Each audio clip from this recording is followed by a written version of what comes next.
Hola gente, ¿cómo están? Les doy la bienvenida, yo soy Paola y hoy quiero hablar de algunos libros que han impactado o han informado mi feminismo y cómo veo yo y cómo abordo yo el tema del feminismo.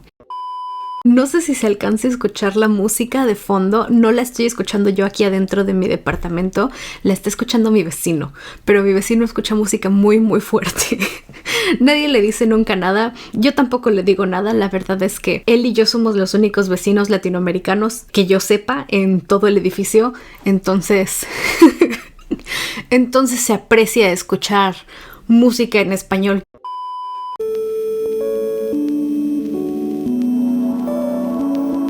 Para hacer la lista de hoy, me asomé a ver qué libros he leído que tienen que ver con feminismo y con género. Y de esos seleccioné los que yo creo que han impactado más y han informado más cómo abordo yo este tema del feminismo. Y decidí dividirlos en 3 categorías. La primera son libros, digamos, de feminismo para principiantes. Si alguien no ha leído mucho de feminismo o le interesaría empezar a aprender entonces tal vez los que están en esta categoría le funcionen. La segunda categoría decidí llamarla libros para gente que quiere datos. Son específicamente 2 libros y los 2 son de recopilación de estudios, de datos, de experimentos y están buscando comprobar o desmentir algún aspecto del mundo y de la sociedad. Y la tercera categoría la llamé lecturas un poco más avanzadas porque precisamente son esos. Son eso. Si alguien nunca ha leído nada de teoría feminista, si alguien nunca ha leído nada ni siquiera de teoría, o sea, de feminismo en general, y no está tan versado o versada en las ideas y en el lenguaje, tal vez los libros de esta categoría sean un poco más complicados. Se los recomiendo a alguien que ya tiene más tiempo leyendo sobre el tema. Entonces ahora sí, comenzamos. El feminismo es para todo el mundo, Bell Hooks. Yo creo que a estas alturas del partido ya no es secreto para nadie que yo soy bastante fan de Bell Hooks y El feminismo es para todo el mundo es su libro de feminismo para principiantes. Ella lo escribió pensando específicamente en gente que tal vez todavía le rehúye mucho a la palabra feminismo y que no sabe realmente cómo empezar con ese tema. Y yo creo que efectivamente es un buen lugar para empezar. Porque, número 1, el lenguaje está muy accesible, no está escrito de forma particularmente complicada. Y número 2, no es tan teórico. Y este punto en particular yo he visto que ha sido criticado por algunas personas. Vi algunas reseñas de gente que decía que este libro se sentía como opiniones, que no se sentía como un libro académico. Y yo creo que eso es parte de lo que lo hace tan accesible. Si yo no sé mucho de teoría feminista, si yo no sé mucho del movimiento feminista, más que lo que alcanzo a ver en la tele o lo que comenta algún tío de esos que se quejan de que todo ahora es woke, entonces creo que yo prefiero que alguien me platique más o menos de qué se trata en lugar de que me dé una cátedra. Aunque es chistoso porque antes, cuando yo no me consideraba feminista, hice justo lo contrario a lo que estoy diciendo. Yo decía que yo no era feminista y que no me gustaba el feminismo, y un día decidí aprender más de feminismo. Me inscribí a un seminario en la Universidad de Teoría Feminista, entonces básicamente yo hice lo contrario de lo que estoy diciendo. Pero si alguien me lo hubiera explicado con este libro, tal vez habría estado un poco más sencillo. En este libro, Hooks toca varios de los puntos o temas más importantes en el movimiento feminista o en los movimientos feministas. Temas de la sororidad, la educación, los derechos reproductivos, la lucha de clases, las relaciones de pareja, las dinámicas raciales, etcétera, etcétera. Aunque claramente en un contexto estadounidense, Bell Hooks era una autora estadounidense. Pero esto no quiere decir que entonces nada de lo que están diciendo aplica a Latinoamérica. Yo en ocasiones he llegado a ver a mujeres que se identifican como feministas quejarse del uso en México y Latinoamérica de discursos importados de los Estados Unidos. Claro que ellas lo están diciendo para quejarse de que les dicen TERFs.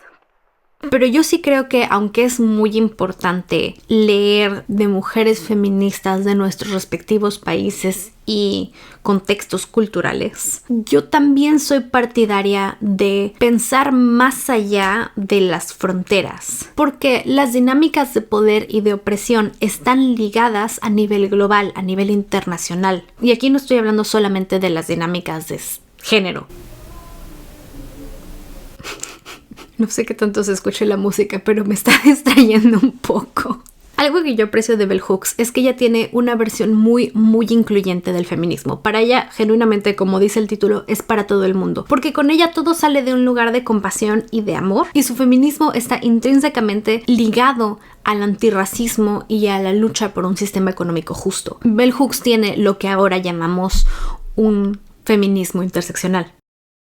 Aunque una cosa que sí necesito aclarar, que me parece importante, es que sí, efectivamente Bell Hooks fue una persona importantísima para los movimientos feministas, pero ella sigue siendo un producto de su época. Ella nació en 1950 y tantos y a veces se nota. Esto es algo que comenté cuando hablé del libro Todo sobre el amor. De pronto se le nota bastante el año en el que nació. Tiene unas ideas y unas actitudes medio del siglo pasado que se sienten ahorita a estas alturas del partido tal vez un poco más conservadoras y que no necesariamente van con lo que está tratando de decir en el resto de la obra. Pero como en todo, toma lo bueno, desecha lo malo. Por ahí vi a una chava en TikTok que se llama Chris y ella estaba hablando precisamente de este aspecto de Bell Hooks y dijo: mastica la carne pero escupe los huesos, y se me hizo una buena forma de expresarlo. Ella comentaba que la teoría política siempre está en evolución, siempre estamos aprendiendo cosas nuevas y a nosotros nos toca aprender de la sabiduría de gente como Bell Hooks, pero también podemos aprender de sus puntos ciegos. Y se me hizo una forma linda y una forma saludable de acercarse al material. Y especialmente ahorita que estoy leyendo Enseñando a transgredir de Bell Hooks, creo que ella habría apreciado esta actitud con respecto a sus obras. Feminismo de barrio, lo que olvida el feminismo blanco, Mikki Kendall. Este libro lo leí hace un par de años y se me hizo en su momento una lectura súper importante, especialmente para todas las personas que ya se identifican como feministas. Es una serie de ensayos donde el autor habla de todos los temas que el feminismo mainstream, o lo que también llamamos el feminismo blanco, tiende a ignorar. Cosas como la experiencia de las mujeres racializadas, como la explotación de las mujeres de bajos recursos, como la exclusión de las mujeres trans. Y habla de cosas como la importancia de la justicia alimentaria, de la inequidad educativa, habla del sistema carcelario, etcétera, etcétera. Cada ensayo se enfoca en un tema diferente y todos estos son temas que necesitamos considerar y necesitamos abordar si realmente somos personas serias con nuestro feminismo. Uno de los capítulos que se me hicieron a mí particularmente interesantes o importantes fue cuando habló del rol que juegan las personas que son aliadas o que se consideran aliadas. Y ella no está hablando necesariamente de aliadas del feminismo, está hablando de mujeres que ya se consideran feministas y que quieren ser aliadas de mujeres pertenecientes a grupos vulnerados. Porque algo que necesitamos siempre tomar en cuenta es que cuando no pertenecemos a un grupo vulnerado, tenemos muchos puntos ciegos, cosas que no vemos porque nosotros no vivimos ese tipo de opresión o ese tipo de marginación. No importa cuánta teoría leamos, cuántos títulos académicos acumulemos, no sabemos lo que son esas experiencias y no deberíamos querer hablar por encima de las personas que lo viven. En muchos círculos feministas, específicamente en contextos más académicos y de gente considerada experta, es muy común encontrar a gente tratando, o a mujeres feministas tratando de imponer su punto, su manera de ver la vida y su manera de hacer las cosas, y de imponérsela a grupos que de una u otra forma consideran que saben menos porque no tienen la misma preparación occidental privilegiada que tienen ellas. Esto es algo que comenta Rafia Zakaria en su libro Contra el feminismo blanco, del cual les voy a comentar en un segundito. Ella dijo: no es lo mismo leer de feminismo que vivirlo. En fin, cuando leí este libro, después de que lo terminé, decidí comentarlo con una amiga en mi canal original, entonces por ahí abajo les dejo el link en la descripción a ese video. Es una conversación que tuvimos de más o menos 1 hora y pues nos la pasamos bien, hablamos de distintas partes del libro y ella habló de su experiencia como persona migrante en México y como feminista. Estuvo cool. Mientras hablemos brevemente del libro Contra el feminismo blanco de Rafia Zakaria. Aquí quiero hablar de este libro como bonus, como extra, porque este es el libro que estoy leyendo actualmente. No lo he terminado, entonces todavía no puedo decir qué impacto va a tener en mi vida, pero lo quiero comentar porque es similar al de Feminismo de Barrio. Es similar en el sentido de que hablan de la misma temática, es decir, todo lo que el feminismo blanco tiende a dejar fuera, pero desde una perspectiva ligeramente diferente, porque Mikki Kendall es una autora afroestadounidense Y Rafia Zakaria es una autora pakistaní. Bueno, pakistaní naturalizada estadounidense. Ella se fue a vivir a los Estados Unidos cuando tenía como 17, 18 años. Lo que sí puedo comentar de este libro es que también habla de cómo el feminismo blanco o ese feminismo mainstream impide o sigue bloqueando un avance, digamos, parejo para todas las mujeres, porque solamente está tomando en cuenta la comodidad de las mujeres blancas. Y habla de cosas que parecen chiste, pero que no hemos superado en 100, 200 años. Por ejemplo, en el segundo capítulo habla de un evento al que le invitaron donde se supone que iba a haber mujeres feministas de todo el mundo hablando de como sus respectivos países. Y cuando llegó al evento, ella, lista para dar una plática, se dio cuenta de que más que una mesa redonda era como un bazar. Era una serie de mesas donde cada mujer de un país diferente estaba parada con el vestuario típico de su país y había como artesanías a la venta en cada mesa y su trabajo era estar paradas junto a la mesa contestando preguntas sobre su país y tratando de vender las artesanías. Y cuando empezó a ver hacia los lados se dio cuenta de que todas las mujeres que estaban en cada mesa eran mujeres pues como ella estaba en la mesa de Pakistán, había una mujer de Nepal, había una mujer de Kenia y todas las mujeres que estaban paseando como turisteando por el lugar y haciendo preguntas también algo inapropiadas y posiblemente comprando las artesanías eran mujeres blancas. Claramente ella se salió del evento, pero llama la atención porque es un evento organizado pues por personas que según tienen una idea interseccional del feminismo, ¿no? Quieren organizar un evento de mujeres feministas para mujeres feministas e incorporar a mujeres de todo el mundo. Y más bien recuerda esas ferias internacionales del siglo pasado y antepasado, donde las mujeres de clase media alta eran como las visitas que iban a ser entretenidas por personas, tanto hombres como mujeres, exóticas de países lejanos que servían pues como objeto de entretenimiento, de estudio o de discusión. El que ahora le pongan la etiquetita de feministas interseccionales a esos eventos o a las mujeres que asisten a esos eventos no significa que ya abordaron y trabajaron el papel que su blanquitud ocupa en esos eventos y en esas dinámicas que están haciendo. Entonces, bueno, ese es el libro que estoy leyendo ahorita. También igual lo estoy disfrutando y me estoy enojando cuando leo ese tipo de cosas porque Rafia Zakaria es muy joven. Ese tipo de cosas una cree que ya no pasan y no, sí, siguen sucediendo. El colonialismo es duro de matar. La mujer invisible, Caroline Criado Pérez.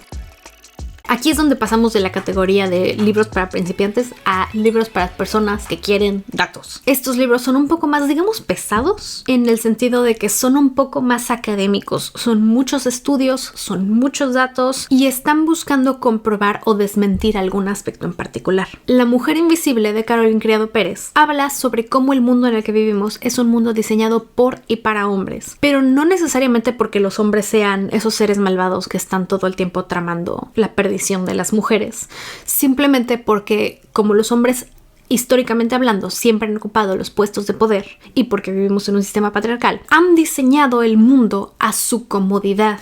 Y la exclusión de las mujeres o de los cuerpos que tradicionalmente catalogamos como femeninos muchas veces son cosas que ni siquiera hacen adrede, son cosas que no se les ocurrió. No había más que hombres en el cuarto, no hay más que esas opiniones a la hora de diseñar o armar o crear lo que sea que estén haciendo. Y esto puede ir desde cosas que tal vez no son tan importantes como el tamaño de los celulares, pero hay otras cosas que pueden ser mucho más peligrosas, como los dummies que utilizan para probar los coches. Esos dummies con los que chocan los coches están diseñados según el cuerpo humano promedio, pero el cuerpo humano promedio que tenemos categorizado como masculino. Esto quiere decir que la mitad de la población tiene dimensiones diferentes a la de esos dummies que están haciendo en cuanto a distribución de peso, en cuanto a estatura, en cuanto a tamaños, y el resultado es que los coches en general a la hora de un accidente tienden a ser menos seguros para todos los demás cuerpos. Otros casos rayan en lo ridículo, como que medicamentos para personas menstruantes han sido probados en hombres cisgénero. Es un buen libro para enojarse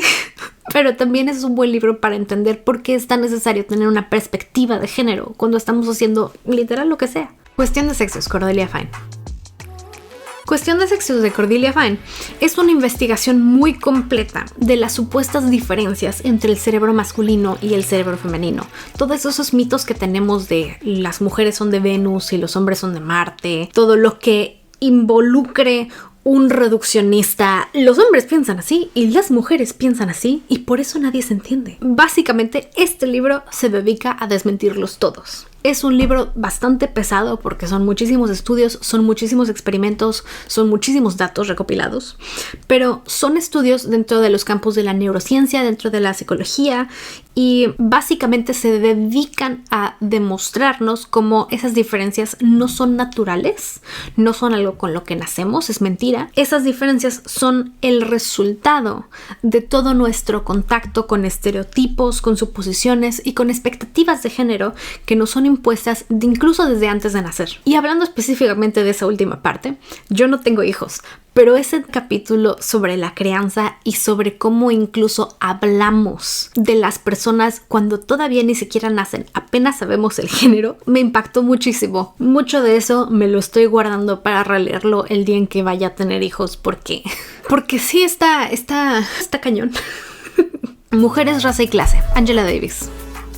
Y aquí es donde empiezan las lecturas, digamos, un poco más avanzadas. Son un poco más teóricas, son un poco más académicas, tal vez son un poco más complejas. Pero comencemos con Mujeres, raza y clase de Angela Davis, una revolucionaria, feminista, abolicionista y persona increíblemente cool en general. Este libro es una historia de la relación entre el género, la raza y la clase, especialmente en el contexto de los Estados Unidos. Es la historia detrás de lo que leímos en el libro Feminismo de Barrio. Es de dónde vienen todos esos prejuicios, de dónde vienen esas estructuras que siguen oprimiendo y marginando a las mujeres negras, a las mujeres racializadas en general y a las mujeres pobres. Es con este libro con el que terminamos de entender por qué el feminismo mainstream tiene tanto supremacismo blanco mezclado. Al igual que el de Feminismo de Barrio, estos libros están hablando sobre todo de la experiencia estadounidense, pero como ya dije antes, no significa que entonces no tienen nada que ver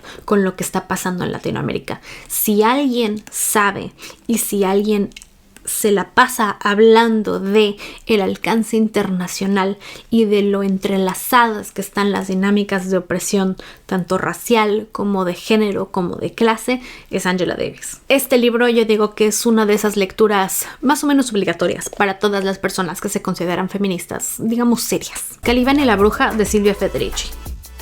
De todos los libros que he mencionado hoy, yo creo que este es el que más trabajo me costó. Sin embargo, este es uno de esos libros a los que regreso una y otra vez. No saben lo seguido que lo pienso. Y la cantidad de veces en las que me he encontrado con situaciones donde digo, de esto estaba hablando Silvia Federici. Lo quiero leer otra vez, lo tengo que leer otra vez porque siento que necesito masticarlo otro rato. Pero este es uno de esos libros donde dije, esta es la historia del cuerpo y de lo que le sucedió al cuerpo, específicamente al cuerpo femenino, durante la transición del feudalismo al capitalismo, durante la época de la acumulación primitiva y especialmente cuando las tierras en Europa dejaron de ser lugares comunitarios y se privatizaron. Porque durante esta época aquí hubo un cambio no nada más en la economía, sino también en el papel que jugaban los hombres y las mujeres, tanto en la familia como en la sociedad. Esta es la historia de cómo durante esa transición los cuerpos femeninos fueron sometidos a través de una violencia extrema, es decir, las casas de brujas, para obligarlas a jugar un papel diferente, a ocupar un rol nuevo en el sistema económico que se estaba desarrollando. Porque el capitalismo necesitaba que tanto hombres como mujeres tuvieran un papel específico para establecerse y mantenerse como sistema dominante. Y Federici no se queda ahí, porque su argumento es que todo lo que le hicieron a las mujeres en Europa lo exportaron después a las colonias en el continente americano y en los continentes asiático y africano. Todas esas lecciones aprendidas, toda esa filosofía que desarrollaron durante esa época, la exportaron al Nuevo Mundo para someter y obligar a las mujeres y a las personas indígenas en general a alinearse a este sistema capitalista, imperialista. Y este libro se me hizo particularmente importante porque cuántas veces no escuchamos ese rollo de los valores tradicionales, la familia tradicional, los roles naturales de género. Muchas veces cuando escuchamos a la gente hablar de eso, escuchamos también a otras personas decir: es que esos roles no son tan naturales. Es esa familia tradicional de la que estamos hablando no es tan vieja, no es algo ancestral, es algo creado. Y es algo creado relativamente recientemente, si tomamos en cuenta la historia de la humanidad. ¿Cuántos milenios llevamos con seres humanos sobre la Tierra? Esto es algo relativamente moderno. Y contrario a lo que muchas personas de ideología llena de conservadores y saborizantes artificiales grita constantemente a los cuatro vientos, no son comportamientos ancestrales. Es algo reciente y es algo que fue forzado en la sociedad con mucha violencia. Como ya dije, esta es una lectura un poco más pesada, un poco más difícil que las demás. Para quienes disfrutan de los videoensayos, específicamente de los videoensayos en inglés, Abigail Thorne de Philosophy Tube tiene un videoensayo sobre este libro y tiene subtítulos en español, abajo les dejo en la descripción. Y ese videoensayo no es un sustituto de la lectura, es una buena introducción porque nos ayuda a entender el mensaje principal de lo que vamos a leer. Pero si sienten que esta lectura todavía es un poco más complicada, tal vez quieran empezar por el siguiente libro. Brujas, Casa de Brujas y Mujeres, Silvia Federici. Este libro fue publicado años después de Calibán y la Bruja, pero aquí Federici dijo específicamente que lo que ella quería era hacer un libro divulgativo que fuera mucho más accesible para la gente, que repasara los puntos más importantes de Calibán y la Bruja y que trazara una línea más clara a la ola de violencia contra las mujeres que vimos posteriormente tanto en Sudamérica como en África. Ella también habla específicamente de India y la violencia que estamos viendo actualmente. Para ella, todas estas áreas, todas estas olas de violencia contra las mujeres se han presentado siempre en esas nuevas fronteras, digamos, de la expansión capitalista. Este es un libro mucho más corto y mucho más fácil de leer que el anterior, pero incluso también para gente que ya leyó Calibán y la Bruja, esta es una buena continuación que absolutamente vale la pena. Como se habrán dado cuenta, Silvia Federici es una mujer marxista